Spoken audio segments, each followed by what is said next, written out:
Today we're talking about lots of things. We're talking about winning and losing and being humble and all types of things. Look, I think you better join us because there's a few things you should know.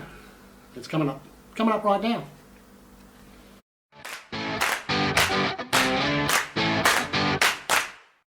Hi there, welcome back to Hymie's Place. I really appreciate you tuning in again.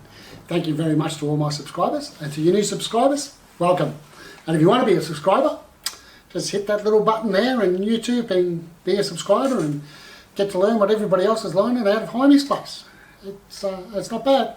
Okay, what are we doing today? Well, today I'm still on this life thing. I tell you, I'm still on this how to make your life better stuff and all that, mainly from Muddy's list. So we've only got a little few more to go, but I thought I'd just keep it going. While we're going, let's keep it going. On today's one, what we're talking about is winning and losing and being a good sport and so forth, and other things relating to that type of topic. Okay, let's start off with winning. Isn't it great to win? We all love to win. It's fantastic winning. I think it's much better than losing. When you're a winner, you've got to accept your wins with humility, humbleness, without bragging about it, without going over the top. I mean, a prime example would be if you compare to Roger Federer.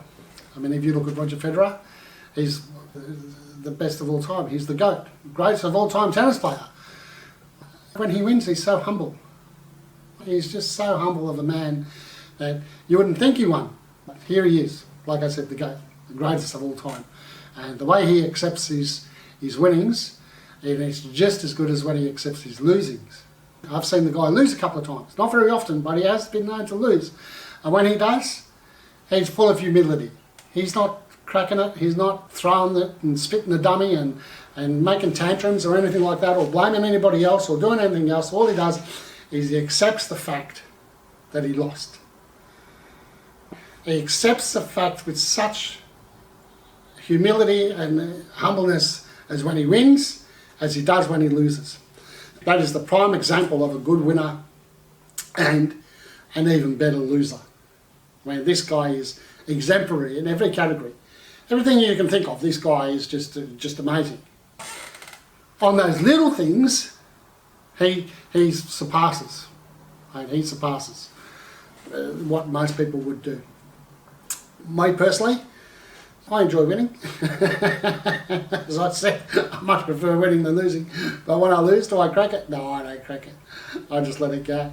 It's like most things in my life, you know, once it's past, it doesn't really matter, which is my number one life hack that I can ever give you. Once it's over, it's done with, it's done with. And it's the same with losing and the winning. I appreciate the win, but losing doesn't really affect me that much. There's not life and death involved. It's only a game, it's only a thing, it's only a debate, it's only whatever. It doesn't really matter that much. It's not how you win or lose, but it's how you play the game and how the ending ends up that really counts. Which I thought was a great little life lesson from these things we've got from Muddy.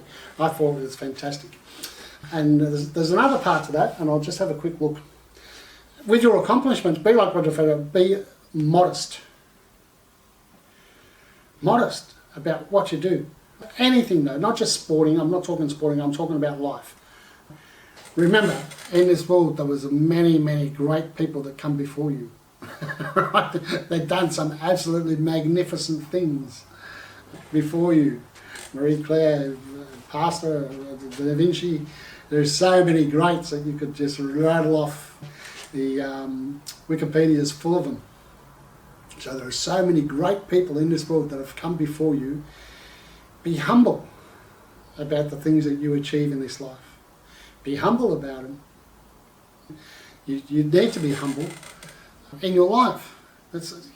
You don't need to spruik and to carry on and look at me and all the rest of it. So just remember there was many great people before you that done a lot of good things. Even though you might do a good thing, you've got to be humble about it. And being humble is being grateful. It's being grateful and having a good attitude about life in general. Okay. And there's another thing about that, being humble and accepting things and being a good loser is when things don't go your way, don't burn those bridges as you're going over them.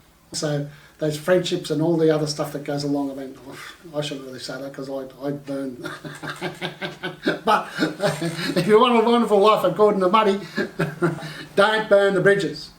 I don't treat people like shit. Don't treat people like shit when you're going above them.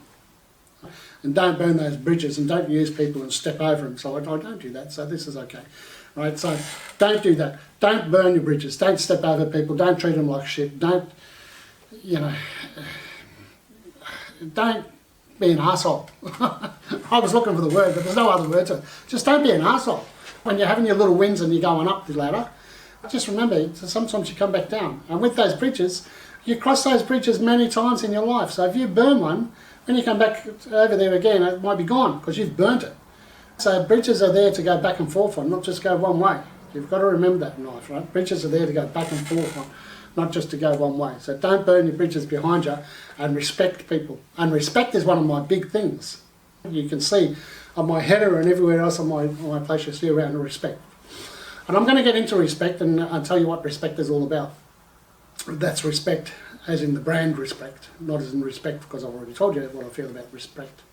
But anyway, I'll do a video on that.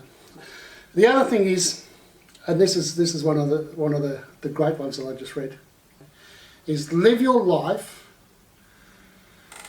as if you wanted it on your obituary, okay, or on your epitaph, on your obituary. What would you want them to say about your obituary? Live your life towards that. Don't have any regrets.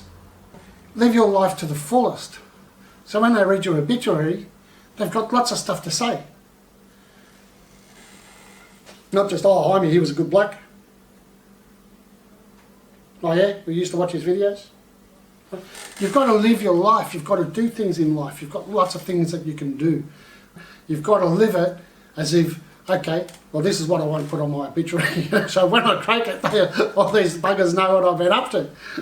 And there's one other chap that I follow and I listen to on YouTube, always says, do something today that your future self will thank you for.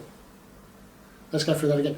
Do something today that your future self will thank you for.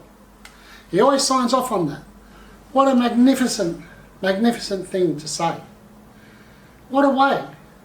That to me is a fantastic sign off. Right?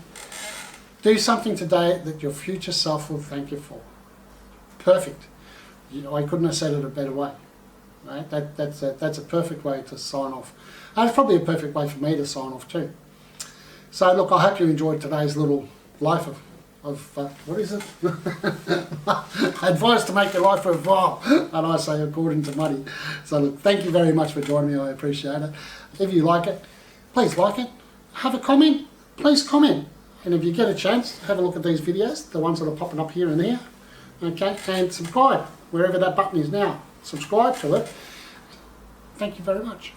And the respect things will be coming up soon. Okay. Have a wonderful day.